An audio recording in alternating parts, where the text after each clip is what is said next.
YouTubeवर आपण जे व्हिडिओ पाहतो त्याचे सजेशन तुम्हाला आपोआप येतात. ते कसे येतात? तर गाड्या स्वतःच्या स्वतः चालू लागलेल्या आहेत. त्याचबरोबर Googleला ज्यावेळेस आपण हे Google म्हणतो, हे Siri म्हणतो, तर आपल्याशी ते बोलतं.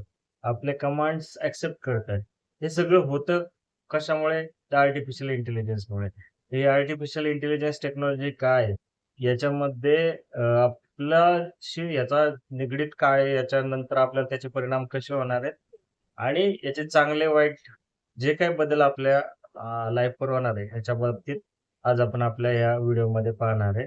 ज्या व्हिडिओचा टॉपिकच आहे आर्टिफिशियल इंटेलिजन्स त्याचा अर्थ, त्याचा उपयोग आणि त्याचे परिणाम.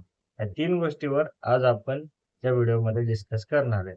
त्या सुरुवातीला आपण आर्टिफिशियल इंटेलिजन्स काय समजून घेऊ, त्याचे प्रकार काय आहेत आणि त्याचे उपयोग काय? तर चला चालू करूया आजचा व्हिडिओ.